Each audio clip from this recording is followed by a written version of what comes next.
안녕하십니까, 홍철기입니다. 오늘은 2024년 2월 21일이고요. 오후 뉴스 시작하도록 하겠습니다. 지금 국민의힘 공천 잘 되고 있습니다. 승리의 길로 가고 있고 여론조사도 잘 나오고 있습니다. 그런데 이게 다 윤석열 대통령이 사심이 없고 모든 것을 내려놓고 그랬기 때문에 보수를 살릴 수가 있다라는 겁니다. 전용욱 전 의원이 입장을 내놨는데요. 관련된 소식 여러분들께 전해드리도록 하겠습니다. 전용욱 전 의원이 블로그에 윤석열 사심이 없다라는 메시지를 올려놨습니다. 이번 국민의힘 공천 매끄럽게 되고 있다는 것이 총평입니다. 한동훈 비대위원장 열심히 최선을 다합니다. 김예지 의원의 어린이 장학 퀴즈에도 참 성심성의껏 진지 모드로 답해주고 있습니다. 그러나 가장 큰 원인은 윤석열 대통령이 다 내려놓기 때문입니다. 일체 간섭은 물론 그 어떤 목소리도 내놓지 않습니다. 이번 공천 보면 윤석열 대통령을 무시하는 게 트렌드 같습니다. 윤석열 대통령에게 삐딱하게 굴었던 최재형, 윤희숙도 단수 공천을 받았고요. 엑스포를 말아먹은 장성민도 구제해줬습니다. 반면 친윤들은 거의 다 경선 혹은 물을 먹었습니다. 자신이 데리고 호되게 일만 시켰던 이들이 다 날아가는 것, 정말은 윤석열 대통령 가슴이 미어 터질 겁니다. 지금까지 그 어느 대통령도 하지 못했던 일입니다. 권력은 어디에서 나올까요? 내 식소를 얼마나 많이 배지를 달게 하느냐죠. 그래서 박근혜 대통령과 김무성의 옥쇄론이 일어난 거고요. 지금은 비록 봉황직이라고 했지만 나름 자산인 박용진을 개딸 말대로 드럼통에 묻는 이재명을 보세요. 그런 겁니다. 그래서 윤석열 대통령 더욱더 대단합니다.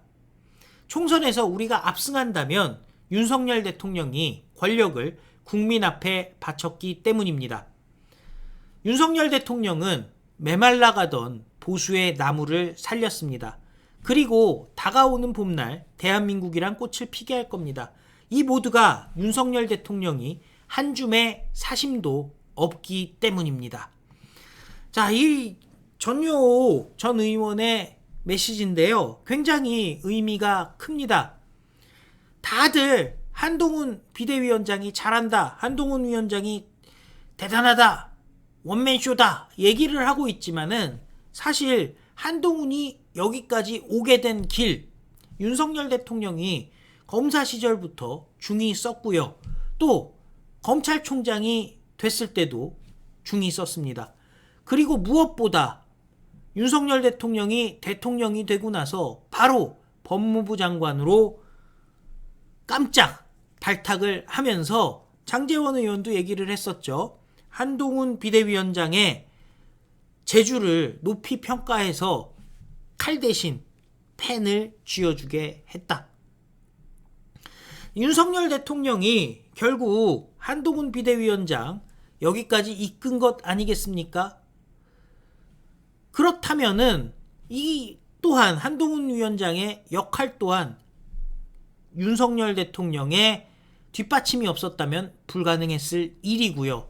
또 윤석열 대통령이 공천부터 시작해서 당무에 소위 말하는 당무 개입을 했다고 한다면은 일어날 수도 없던 일이었죠. 이러저러한 말이 있었습니다마는 그 말 더 이상 나지 않게 결단을 내린 것도 윤석열 대통령이고요. 김경률이 분탕을 쳐도 꾹 참고 아무 얘기 안 하고 있는 게 윤석열 대통령입니다. 정말 윤석열 대통령, 소위 말하는 친윤, 용산 가족들이 물 먹는 것을 보면서 가슴 아팠겠죠. 하지만 윤석열 대통령에게는 개인이 가슴 아픈 것보다 중요한 게 있습니다. 바로 대한민국이 바로 서는 겁니다. 윤석열 대통령이 강조하던 자유, 민주주의, 시장경제, 그리고 한미동맹, 이 모든 것들 윤석열 대통령이 이루기 위해서 지금 모든 것을 시민에게 돌려준 것입니다. 권력은 국민으로부터 나오고 윤석열 대통령은 이를 누구보다 더 잘 알고 있습니다. 자, 그런 의미에서 우리가 해야 될 일들이 있죠. 윤석열 대통령의 성과 주변에 많이 알려주셔야 되죠. 이번에도 윤석열 대통령 저커버그, 그 페이스북 CEO죠. 메타의 CEO 주커버그를 만납니다. 주커버그 10년 만에 대한민국을 찾습니다. 이재용 회장 만난다고 하는데요. 사실 원래 10년 전에 2013년에 찾았을 때 박근혜 대통령과 이재용 당시 부회장을 만났습니다. 문재인 정권에 의해서 두 분 다 감옥을 가게 됐었죠. 그러니 10년 동안 저커버그가 대한민국을 찾을 일이 없었던 거죠. 카운터 파트너가 사라졌는데요. 윤석열 대통령이 이 모든 것들을 해낸 겁니다. 윤석열 대통령 아니었으면 안 되는 거예요. 문재인 때는 오지를 않았다니까요. 그런데 윤석열 대통령이 차근차근 지금 수출도 계속 그 기록을 갱신하고 있고 연초부터 경제를 딱 기반을 잡아주고 정책의 방향이 제대로 정해지니까, 그리고 솔직히 당에서는 뭐 의대 증원 관련해서 메시지가 상당히 목소리가 적잖아요. 윤석열 대통령이 큰 방파제처럼 해야 될 일 하면서 욕먹을 일 있으면 내가 다 먹겠다. 그게 윤석열 대통령의 입장 아니겠습니까?